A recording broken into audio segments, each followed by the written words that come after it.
we'll try to get you in here and out. Probably, you should be able to get out of there by 4:15. Our main speaker today is Greg Avant, and he's in the back here. Pretty soon later, we're going to see him. As we age, me and my wife talk every once in a while about the fact that you really need a support group as you get older, and I think we got it here tonight. Thank you for coming. Appreciate it. Yeah, very good group. Our agenda for the day is Greg's going to talk to us until about 3:35. We're going to have a 5-minute break. And then Bill's going to take over at 3:40, and we're going to try to get you out here at 4:15. First of all, would everybody turn their cell phones off? Make sure they're off. Yep. And big film got them on. And Jerry's taping the event today, so that'll be nice. And what we're going to do is my grandson's going to help me upload it to YouTube, so you should be able to all of our folks back in Minnesota they can see the event today too. And right now I'd like to introduce all of our SOC committee who meet here every Saturday at 7 o'clock. I'd like them and their wives to stand up. SOC committee. SOC committee. Yeah, your wife. Yep.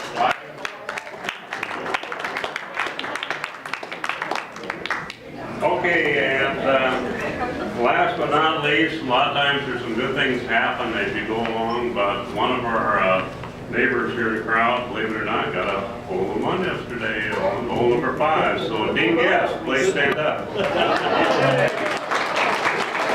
said he's mine later on. So. Okay, without further ado, I'd like to introduce Greg Avant, manager and owner of the Lone Tree Golf Club, and I'll put him on.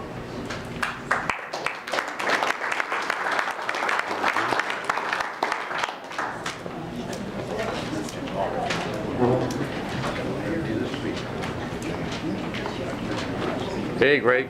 Thanks, Artie. Wow, what a great feeling to walk in and see a bunch of people I haven't seen in a long time. It's really pretty neat. So I'm going to give you a quick overview of why I'm standing here. About 5 months ago, Arnie was in the golf shop and he had mentioned something to me about possibly coming over and helping out to run the course. And I said, well, what's going on over there? And he kind of gave me a little information. And I drive by here every day when I go to work. So it's my first order of business, especially when it rains, to see how much water is there, see how much I'm going to have to deal with. So we talked a little bit about what's going on. I didn't hear from him for a while and thought, okay, no big deal. And then a little fast and furious, we talked a bunch about what's going on and the possibilities. And so I'm just here to give you my thoughts, my visions, and what I think should happen here. Give you a quick intro. I opened Springfield Golf Resort here in 1996. I think that's when it was. And it's dear to my heart. It was a great place, and that's probably one of the main reasons I'm interested is to resurrect and get this place back to where it was. Now, the golf business has changed a lot since back then, and it's a very difficult business, as I found out. But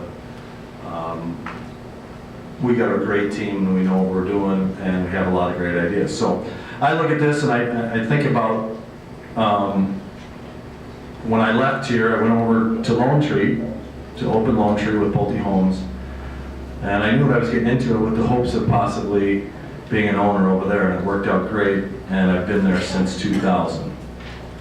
I have a team of 4 golf professionals, one who was here before, Josh Janowick, and another gentleman who was at Bear Creek, Eric Kalina, and I have Aaron Kunkel, who is also a CPA. And my superintendent came from Alta Mesa and was at Desert Forest before that. So we have an incredible team that has been here in the golf business for a combined over 50 years of experience with Arizona golf, not to mention a lot of experience here. And three of our 4 golf pros came from the exact situation you have here. And what that is we work for home builders. And as you find out when you're working for home builders, they're only concerned with selling homes.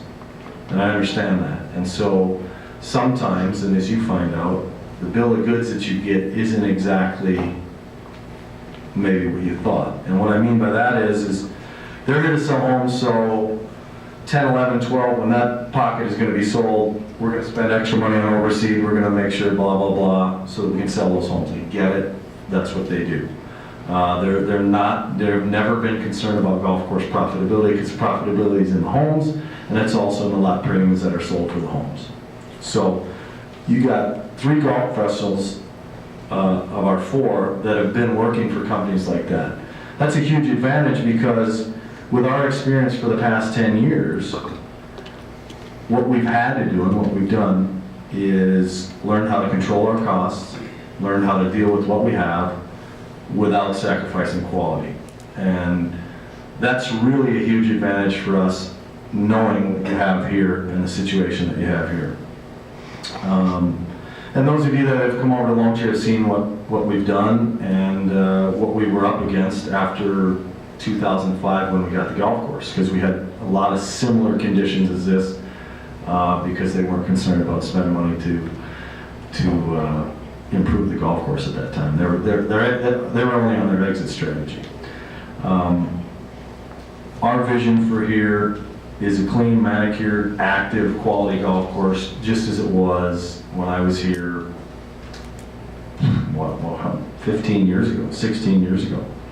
I look at the perimeters. I think that's some of the things we talked about around the golf course, and that's a huge deal for the people that live at our place too. And one of the changes we made over there is we didn't grow grass all the way up to the wall for a number of reasons. It's just too hard to maintain, and it's difficult to keep good, and you see it keeps receding on, and then you have issues. So I mean, that's a huge thing that we looked at. And obviously that's extremely attractive to, I believe, 120 of you that live right on the golf course. That's a big deal. But at the end of the day, it affects all of you. It affects all of you that live here, because this golf course, whether you're on it or not, is tied to your home value. It's the same thing we go through over at Lone Tree. What we push for is a country club atmosphere. And what I mean by that is I don't want you to feel like, hey, this is high-end quality stuff, but my point is it's your club. I asked a question the other day, what are the names of the guys in the golf shop? And hardly any of the guys knew any names, and I thought, gosh, what a shame. Every one of my members knows everybody in my golf shop.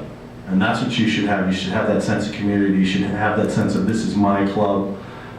Selfishly, I like things like today when Colleen Nibbs comes in and brings me a plate full of chocolate chip cookies because she's leaving for Canada. But you don't have that here. You don't have that personal feeling. We had that here when it first opened. And I think that's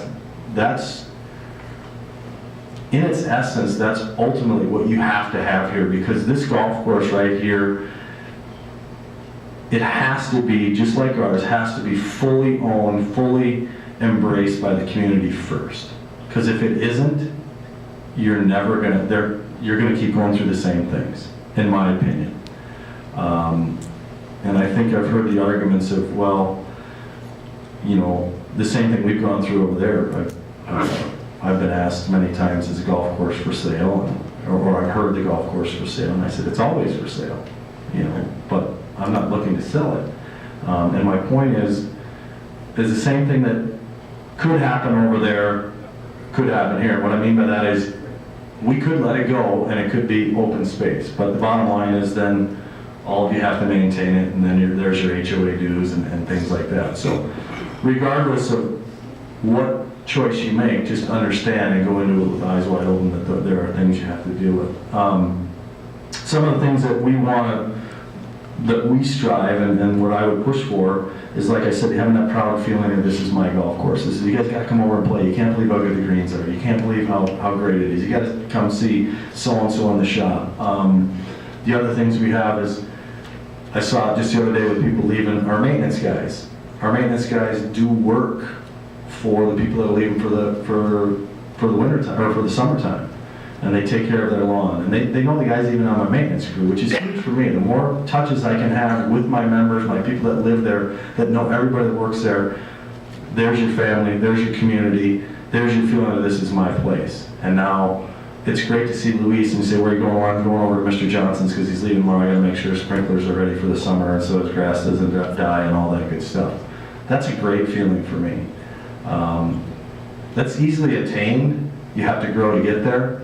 But I think that's part of the vision I see when I look at the things I want to do at my place or the things I would look at wanting to do here. We talk about at our place a family atmosphere all the time. I've got a kid on the high school team. We have junior programs. We have all kinds of programs and everything that we would look into build over here too. Those are all things that ultimately dictate the success or failure of your golf course. When we look at the things that we can offer you, and again I say, and anybody can offer this to you. You know, whether you want it to be me or somebody else buys the place, you got to pay for the management, you got to pay for the people that work here. That's just unavoidable. My interest is the fact that I love the challenge. I love to be part of something that grows. I love to see something. I love to see, especially a lot of people that I know, I love to see them go, wow, great to have you back. Look how good we're going. Look where we're going to go. And let's move forward. That's exciting to me. So that's the vision. But what we can offer is we offer a management team with proven experience. We got economies of scale with equipment, carts, things like that, sharing equipment, things that are important. I've always said that I wish I had 27 holes over there. That to me is the best thing you could ever have as a golf course is 27 holes because you're always working your equipment and you always have 18 holes open. The second best thing you could have is kind of like Bear Creek, 18 holes and a shorter course. So this would fit right in with us because now we have equipment that we can share, people that we can share, knowledge that we can share, and things that we can purchase that'll help it. We also have cross usage for our equipment, aerifying. I think about overseeding. I think about what great ways that you're closed here, we're open there. Let's have a member deal for your members over there. Vice versa, you guys are closed here, or we're closed there. Let's get them over here when you're open at overseed. That's great for everybody.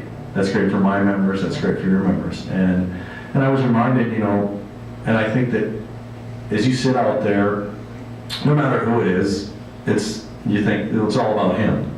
They want us to come over to Lone Tree and vice versa. But I think when I look at it, and I look at our first tee, the first thing we said is about moving the first tee program over here to the kids, because this is way better for them. We had 150 parents yesterday that I'm sure 80 of them have never been to Lone Tree. Now that'd be great for here. They've never been here, and all of a sudden these kids, and they're here on Saturdays, and this is a perfect segue for these kids to learn how to play golf. Lone Tree might not be, because it's a longer course and it's a little more difficult. So it leads right into our programs. Our first tee program, we go to a 9-hole program. Let's go to an 18-hole program over here. Once you graduate here, you can get our 18-hole program over at Lone Tree. Then you move into our junior JGU team, which is playing at Lone Tree today. Then you move into high school, and then, for example, Nate and Aaron Wong, who have been members at my place for 7 years, have a scholarship to Nebraska. There's your sense of community. There's your sense of accomplishment. There's your sense of, wow, those are guys I watched grow up. Those are the guys I watched start here. And now all of a sudden they got a scholarship to go play in Nebraska. Those are the things I look at. We have a huge database of golfers, emails. I don't know what they're doing over here. And I'm not up here at all to disparage anything they're doing, because I understand what they're going through. It's none of my business, but I do understand what golf courses have gone through in the last 5 years because I've lived it. And I understand that we have too many golf courses in the valley. Competition is ridiculous. And you have 5 months to make, your nut for the year. And so I do understand some of the things that they're going through. But when you have somebody that's been there and done that and has the expertise to do it, it makes it a lot easier. Some of the other things we thought about, off-time programs. We do a deal caddy, and I thought, wow, wouldn't it be great if I had all you people that we could do programs where we could cross and you could come over to Lone Tree, but vice versa. I got so many people that want to play 9 holes, or so many people that want to play that, the course is too hard, or off times, or lower fees. How great would it be for my staff to be able to answer the phone, and when I say it's $85 to play, well, geez, that's a little of our price range. Well, our sister course over here is in great shape. It's kind of the same thing. It's $35. Yeah, let's go over there. So there are a lot of things that are very attractive for us when we sit there and we think about what we could do. And that's just a small scratch the surface of the deal. I think about I was here the other night, and I drove in with my wife, and I think I shared it with the people the other day. I drove in here and I thought, wow, I remember when they were building homes here. I remember that house on 18. I don't know who lives there, but I said, that was the coolest house right behind the green. There's so many great houses here. And I look at Sunbird, and this is what I showed them. I said, your houses, your community bias is way better than that. Let's get the golf course, because Sunbird's always great, because the community has embraced it and everybody's jumped in and wants to be part of it. And I think that's where it starts. And to me, that's a huge advantage for you guys if you can get that done. Like I said, the advantage is that if you can do that and you get everybody to understand that, it's not about profitability. You actually go back to a model of Pulte homes or whatever, but you're trying to get it and you try to keep in the condition it's always in.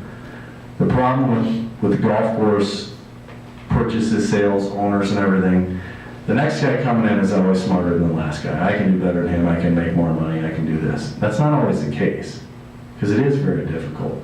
But if you have a model that says, hey, we think we know what we're doing, and we have a 5-year plan, and we're not trying to make all kinds of money, but we're trying to get our community involved and make it ours, that's a huge advantage.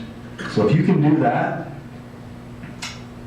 I think you are completely on the right track, and I think that you'll get what you want, which is a golf course that you're proud of, a golf course that you want to bring people to, and a golf course and a grill, things that you can take advantage of. Those are the things that we offer.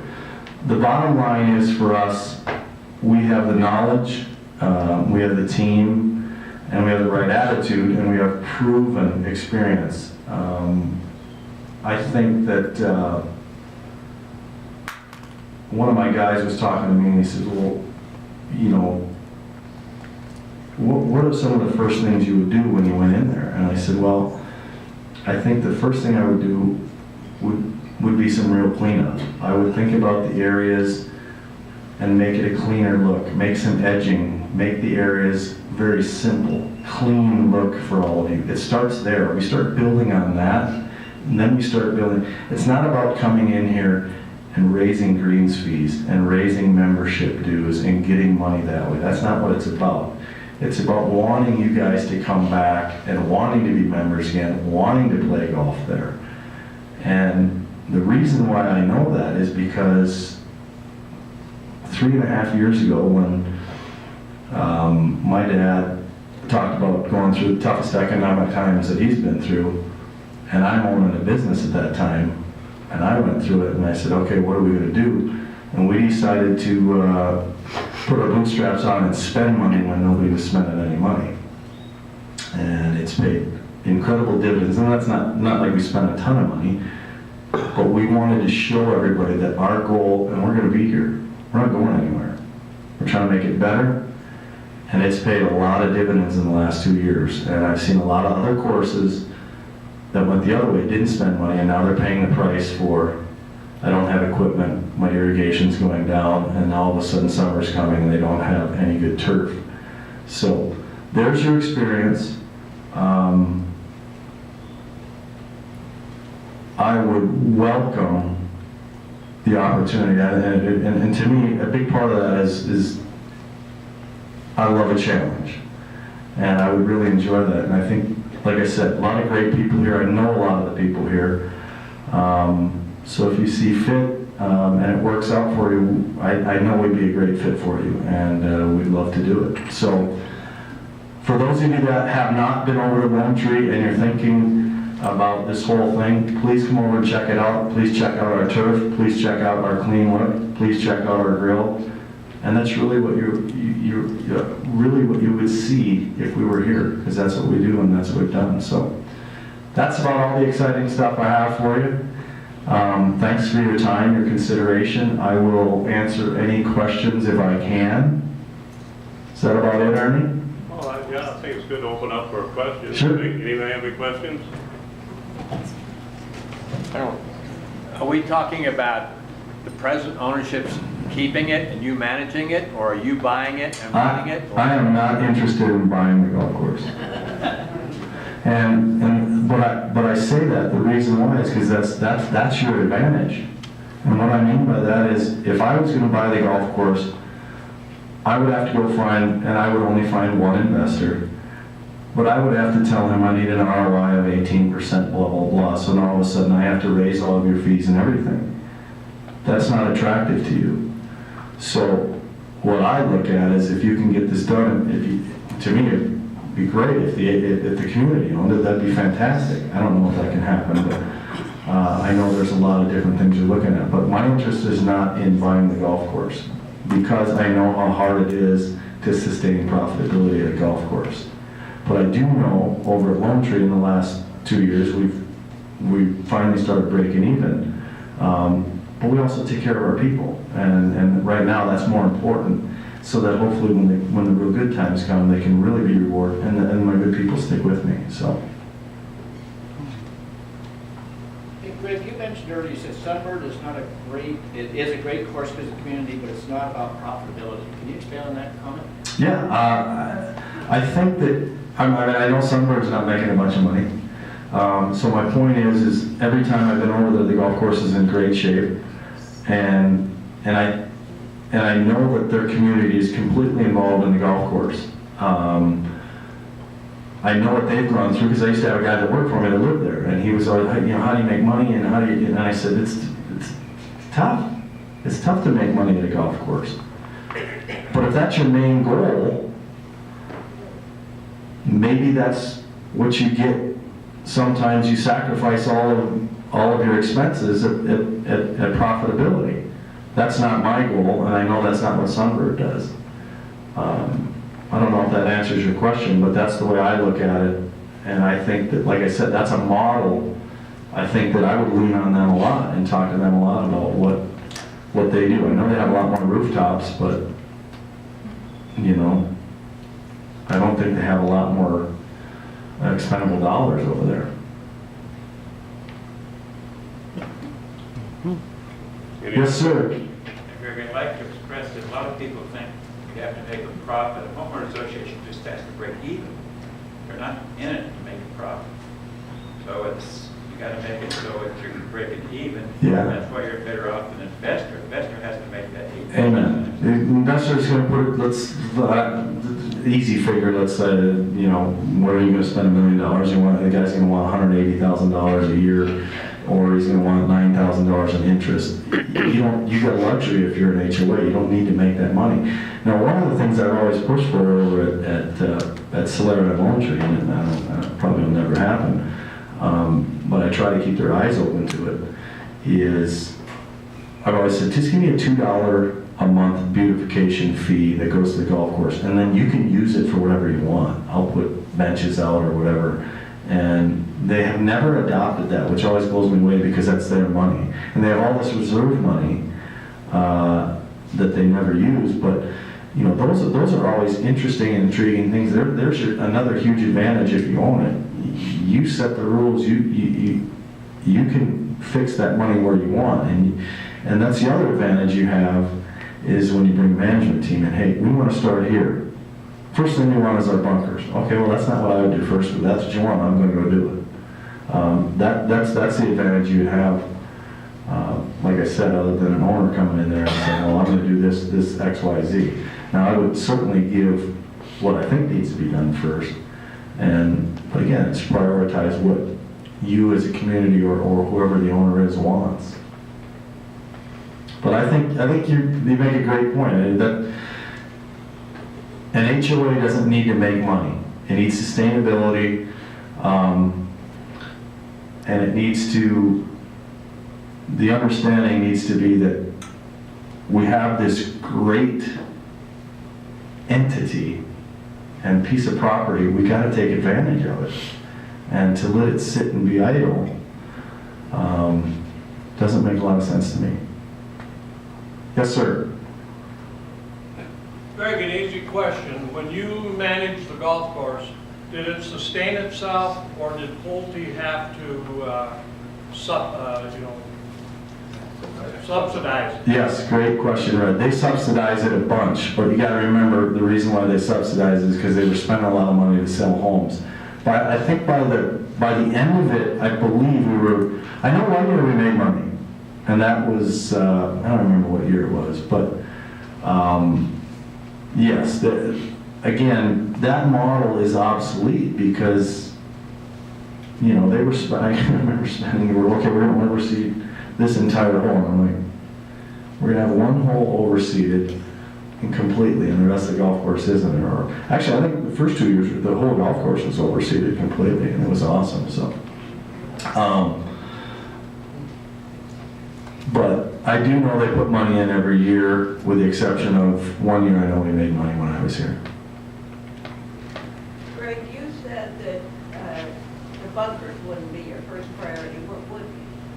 Like I said, I think the first thing I would do is a cleaner look. I would, I look like at the range, the tops, the dirt tops. What I would want to do is get a clean edge. I would want to put some DG out there, some bigger rocks so it's not dirt, for two reasons: looks, and then there's nothing worse than wind or rain turning to mud or blowing that all around. If you put some DG on there and made a cleaner look, now all of a sudden you have less dust and you have a way better looking golf course. And again,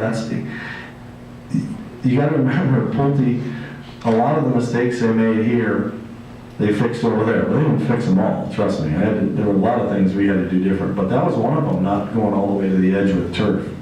Because your sprinklers, now all of a sudden you're beating up all the walls and everything, all those things. So that was part of the process. But that's the biggest thing I would do, would be a cleaner look and start with that. Gwen. A lot of people bought in here because of the